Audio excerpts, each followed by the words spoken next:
My name is Philip Reit. That's one of my childhood pictures, so that was taken, I guess, 10 years ago. But what I really wanted to talk about is, let me say, the relationship between a startup and a corporate VC. And we at Axel Springer, I mean, you might know us as the media house. So many of you will say, okay, you're Die Bild, you're Weltgroup, you're N24.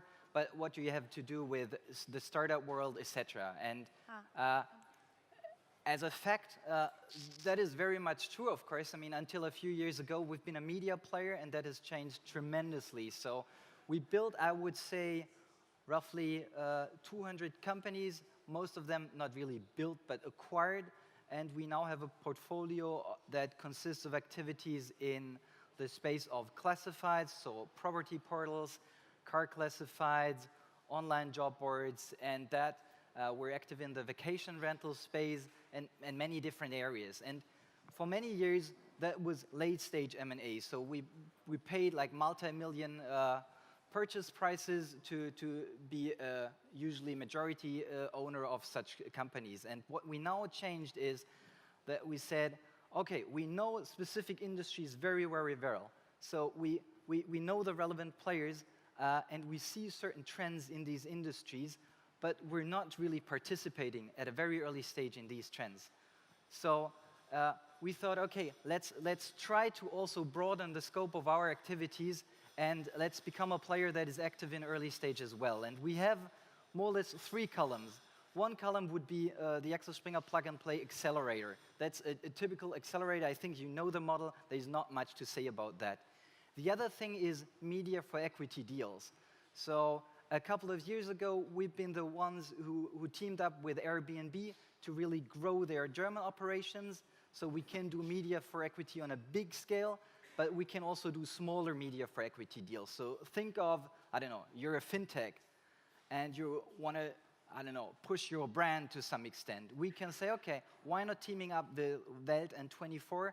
You get television, you get, if you want to play a role in the newspaper world, you get newspaper media, and you can play a role in the online space as well.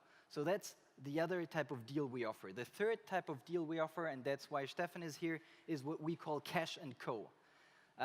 Cash & Co, because we said, okay, it can't be only cash, because if you're a good startup currently in Berlin, there will be no problem at all for you to raise a sufficient level of capital, at least, I don't know, I would say in the very early rounds. So being a corporate VC, we thought, okay, what else can we bring to the table? So what is the co in the Cash & Co offering? And well, we thought we can bring money, but then we can bring expertise. And now every VC will tell you, okay, we know markets very well, we have a certain expertise. We truly believe that there is segments where we're a front runner when it comes to having an expertise in certain areas. So, and that's what I wanted to talk with Stefan about. Let's take real estate. We own leading property portals here in Germany, France, Belgium, etc. And Stefan is doing something entirely, well, not entirely different. He's not a property portal, but maybe you can tell us what you're doing and why you believe it can make sense to even team up with these strange corporate VCs. Yeah, hey, welcome everyone, and thanks for having me. What we do with HomeDay is we help property owners that have a property that they want to sell that property, to create a smooth and safe transaction process. How do we do that? Well, we found out that there's a lot of intransparency in the market, and as you are maybe all aware of, most of the real estate agents are delivering a very poor service. So we started by crawling all the property portals, and we used that data in order to find out which agents have the most experience for a specific kind of property and recommend those agents to the owners. We don't only recommend those agents to the owners, but we also accompany the agents and the owners throughout the entire transaction process with the goal to actually create the best possible transaction experience for every owner that wants to sell his or her property.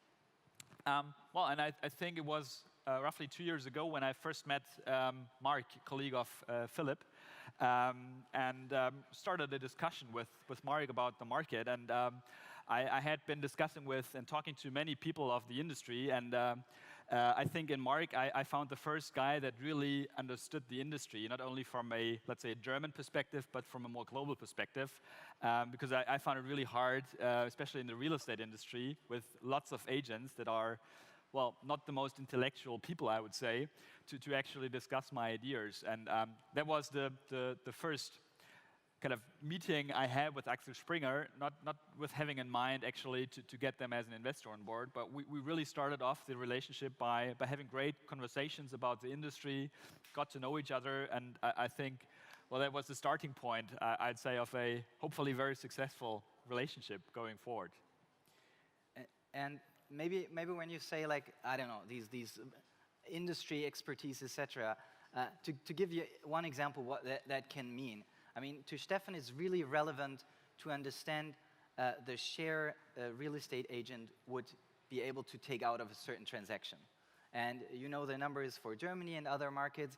And of course, there you understand, okay, if the real estate agent gets 5% from each transaction, being somebody with a business model of Stefan, saying like, okay, if I get, take, I don't know, a real estate deal, I don't know, piece of real estate, small family home, 500,000 euros, the real estate agent would get 5%. If Stefan gets a take and cut on that of, I don't know, 20% or a little more, that's quite attractive.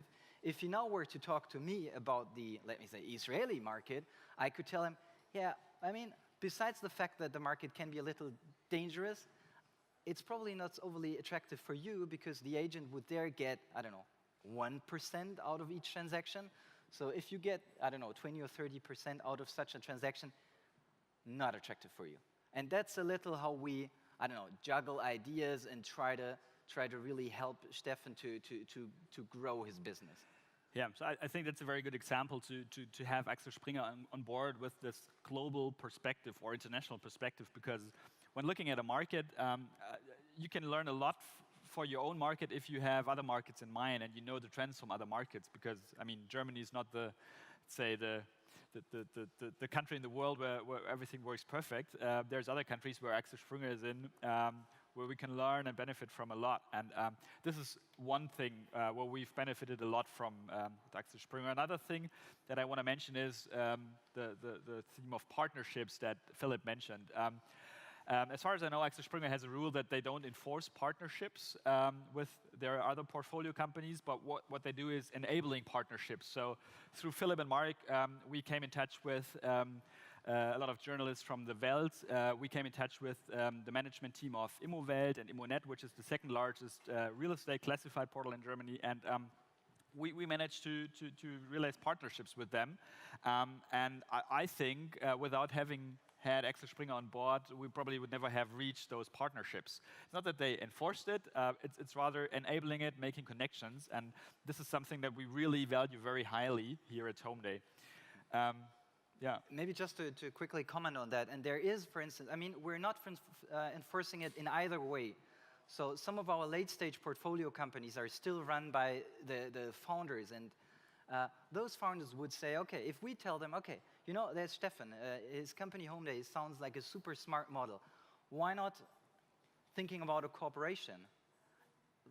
Some of those guys will say, yeah, HomeDay is a pretty cool business model. Let's team up with him. Others will say, oh no, I do not really care about what he's doing. Maybe we can do it on our own. Maybe we compete with Stefan, so we kind of ignore him.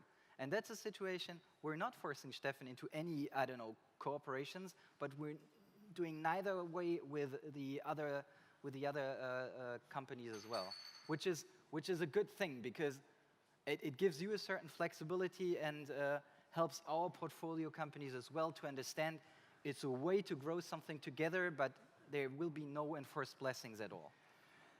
Yeah, so one thing I was also wondering, before we actually entered into this investment relationship with Axel Springer, when you deal with a corporate, you think of very long processes when it comes to decisions and actually make capital increases happen, but this is also something that I was really astonished. Axel Springer is really fast.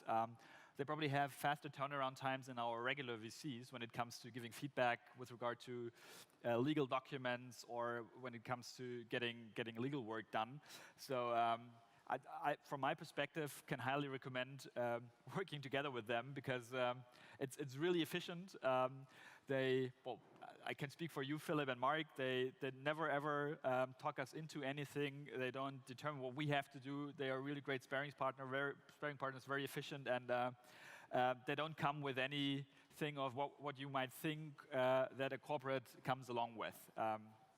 So, and that all sounds great. So, it's, I mean, of course, we're selling a concept here, but to be very open here, I mean, being a corporate VC, approaching a startup, there's sometimes situation where you see, okay, this is a young, inexperienced founder who would be willing to say, okay, you as a corporate, you offer me, I don't know, 50, 60%, you're willing to buy 50 or 60% stake in that company, I might consider.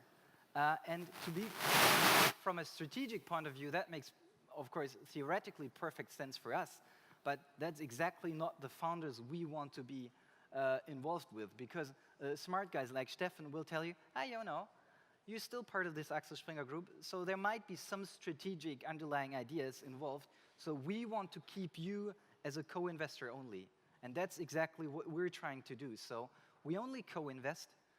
So we keep our share rather low. We're not asking for any sort of special treatment. And yes, I mean, we try to offer smart money and don't come up with enforced blessings. But thinking about, I don't know, deal terms, for instance. What deal terms would tell you, okay, that's a corporate VC and he's pushing me into the wrong direction? Well, I think, first of all, as you said, if a corporate investor asks too much of a stake, too much equity of the company, that's usually a bad sign. So with Axel Springer, we have a very small stake. I think it's roughly 2 or 3%, so very small. Then there is no board seat involved. There is there's a regular information rights that every investor gets, but there is no special treatment, as Philip mentioned. I think what you need to make sure when you allow a corporate investor to invest in your company is that the corporate investor accepts the regular VC terms, just as every other VC, and to make sure that the equity stake is not too large. I would recommend to keep it lower than 5%, because obviously if the strategic investor has more, you might think of kind of influencing you more than you wish. So these are pretty straightforward, the recommendations that I can give you when it comes to corporate investors. Now that you've grown your business from, I don't know, I think when we first talked, you were like a company of maybe 3, 4, 5 people. You're now more than 40. I mean, growing your business, I mean, is HR and recruitment a big thing for you? So would you try to hire as many people here as possible, or can you be rather selective? Well, I mean, we try to be selective and to choose our colleagues, our new colleagues, very wisely. But to make a bit of advertisement for Home Day as well, we are looking for a lot of new people in business development, in marketing, in development. I don't know if developers are here, so if you're interested in Home Day, please approach me after the presentation. I'm happy to give you my card and also happy to receive your applications. Yeah, that's pretty much all from our side.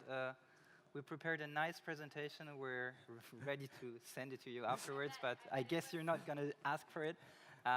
Thanks for your time, and should you have any questions, just come over and let's talk. I bet it was a brilliant presentation. Sorry for that. Is there anyone who'd like to ask something? Yes. Stand up and talk out loud. Actually. Okay. Would you say that corporate VCs are more likely to spend money than regular VCs, or would you say it's pretty much the same? That's a very good question, and I don't have a clear answer to that, because I can only tell you from my experience, and the willingness to spend money on Axel Springer's side was exactly the same as from the other VCs. But obviously, as they are a very minority or minor shareholder, Axel Springer was never the one that led the round, but they always followed the other investors. And well, after our initial financing, we did one more financing round, and Axel Springer just participated in that round as every other investor. So hopefully that helps. But maybe your question was, are corporate VCs willing to spend more stupid money on all sorts of businesses? And no, we're not. Have you ever had like a tough fight about anything where you thought about quitting, or where you really thought, okay, this is not going any further? I'm looking at Stefan's face. No, I don't think so. We're more or less accepting all the deal terms that Stefan would negotiate with his lead investor. And I mean, we're aware that if we have a stake of less than 5%, we're not in a position to ask for any sort of preferential treatment. So I think there was no such situation. Maybe with one of our portfolio companies. Not with Axel Springer, not with HomeDay.